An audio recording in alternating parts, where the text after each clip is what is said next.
Isso aqui é uma matéria-prima verde. O verde significa vida. A vida significa esperança. Jesus Cristo é a esperança. Jesus Cristo é a vida. Ontem nós falamos sobre o nascimento de Jesus, dando seguimento. A vida ela é um movimento. Se nós parar, ela é semelhante a uma bicicleta. Caímos ao lado. Hoje nós iremos falar sobre capítulo 2 de Lucas, versículo 4 e 7. A história de Jesus. E aconteceu, acompanha, naqueles dias que saiu um decreto da parte de César Augusto, um decreto da parte, um mandato da parte de César Augusto, para as pessoas se alistar, identificar, para contar as pessoas quando a economia, quanto as pessoas ganhavam, para ali ter uma média da economia. São coisas de interesses políticos, talvez. E ali, naquele contexto, houve uma mudança. Maria e José teve que locomover, localidade, mudança geográfica. Eles saíram da cidade de Nazaré, passaram por Judéia, chegaram até a capital, chamada Belém.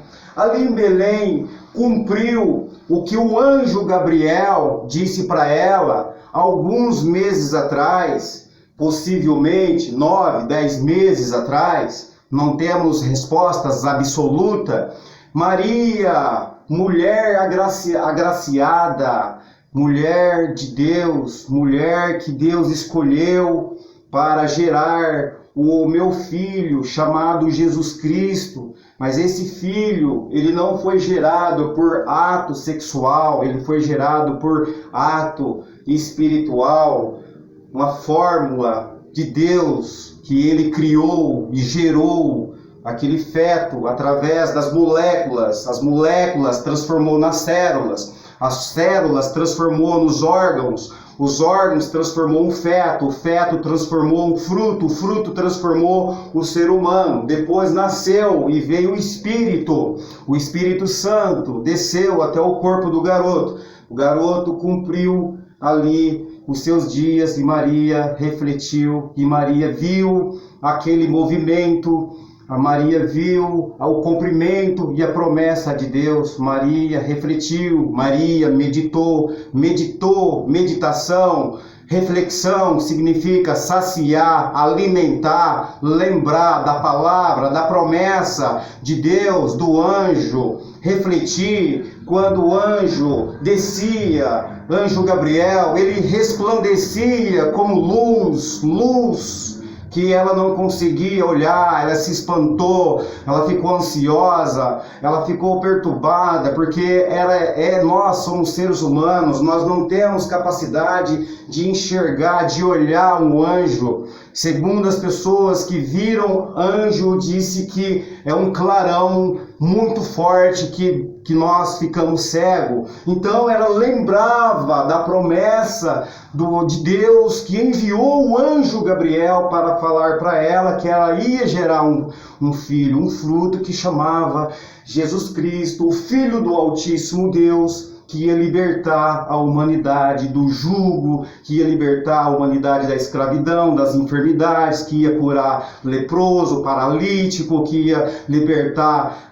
possivelmente pessoas que estavam enclausuradas, presos nas suas emoções e etc. Então ali ela refletiu e viu o seu filho acontecendo, manifestando dentro do seu ventre, e ali ela deu à luz. E ela foi, José, já os dois que estavam juntos, foram até a estalagem, e a estalagem estava cheia, multidões de gente que saíram dali, da localidade, do interior, para se alistar. Então estava cheia ali a estalagem, porque a estalagem estava localizada em Belém, na capital, então não tinha lugar. Então isso é um sinônimo, um exemplo, que não é porque ele era o Filho de Deus, ele é o dono de tudo, ele tem tudo, mas ele deixou esse sinônimo de humildade,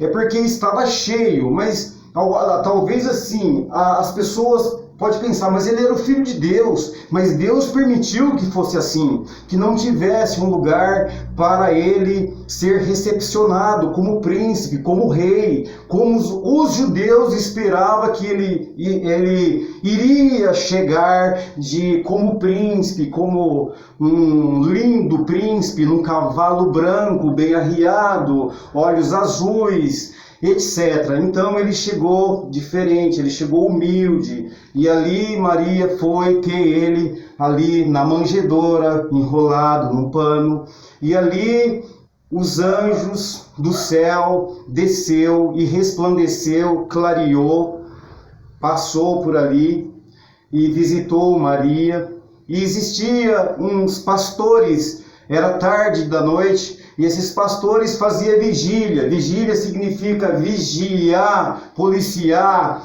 as ovelhas ali dos grandes fazendeiros da época.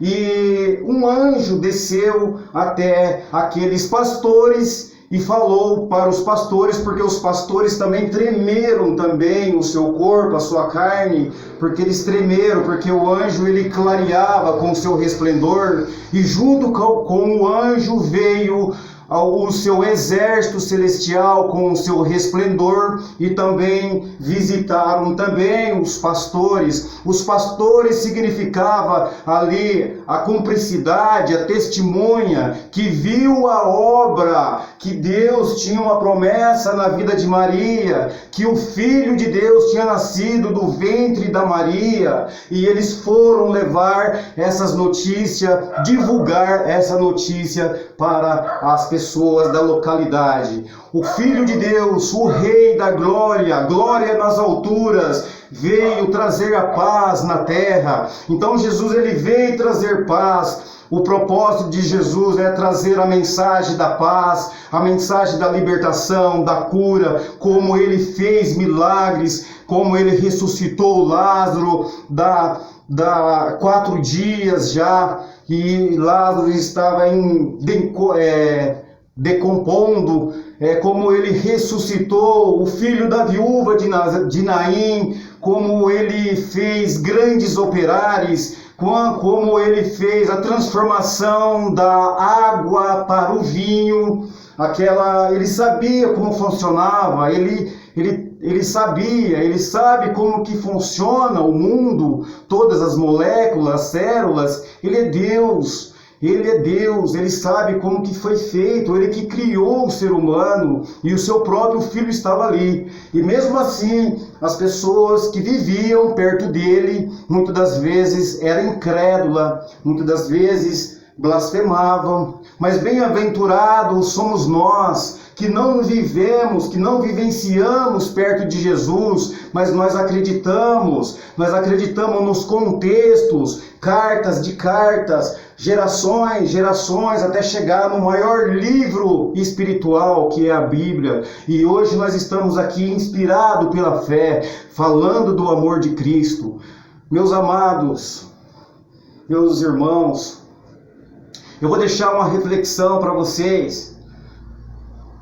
As pessoas que nós andamos definem as nossas felicidades, as nossas alegrias. Se nós andamos com pessoas que têm fé, nós vamos buscar a fé. Se nós andamos com pessoas que não têm fé, pessoas incrédulas, nós também somos aquelas pessoas que não têm fé. Direis quem tu andas e direis quem tu és. Então, busca a fé leva a esperança, a fé leva a perseverança, a fé leva a salvação da vida eterna. Hoje nós estamos falando aqui de vários contextos, nós estamos falando aqui de realização, de libertação das drogas, de libertação da depressão, de libertação de qualquer coisa que está acontecendo na sua vida. Nós estamos falando de alguma coisa que você está precisando. Talvez você precisa de um estudo, de estudar, vai estudar, busca a fé, você consegue. Você fala que você não tem capacidade, você tem sim capacidade. Não existe ninguém mais inteligente do que você. O que existe é pessoas dedicadas. As pessoas habilidosas são pessoas que buscaram dedicação. Dedicação, perseverança. Foi vender água na rua, foi vender salame, foi vender pipoca, foi vender colchão magnético, foi carpir cana, foi trabalhar de servente de pedreiro, foi pagar a faculdade trabalhando de servente de pedreiro e hoje está trabalhando numa multinacional. Então não existe ninguém maior do que você. O que existe é pessoas de dedicação. Então se você deseja ser uma pessoa de habilidade,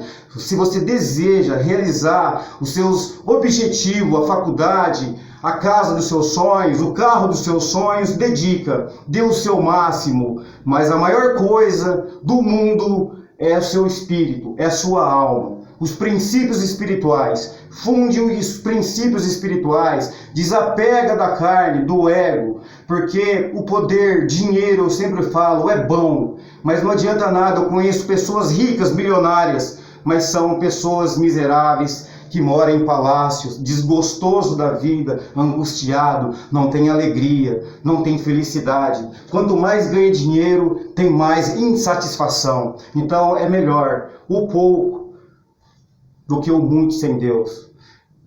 Pessoal, Deus abençoe a todos. Fica com Deus. Busca a fé, porque a fé vai levar você à satisfação, à esperança, à alegria, à felicidade. Buscarei as coisas de Deus, depois eu acrescentarei 100 vezes mais a fé e muito mais as coisas básicas que você precisa, que eu preciso. A fé, ela é o firme fundamento das coisas impossíveis que transformam nas coisas possíveis. A fé é as coisas invisíveis que transformam nas coisas visíveis. A fé é a esperança. A fé é a tolerância e a paciência. Obrigado a todos. Dê um like, dê um joinha, se inscreve no nosso canal para a gente levar encorajamento e motivação para as pessoas. Obrigado a todos.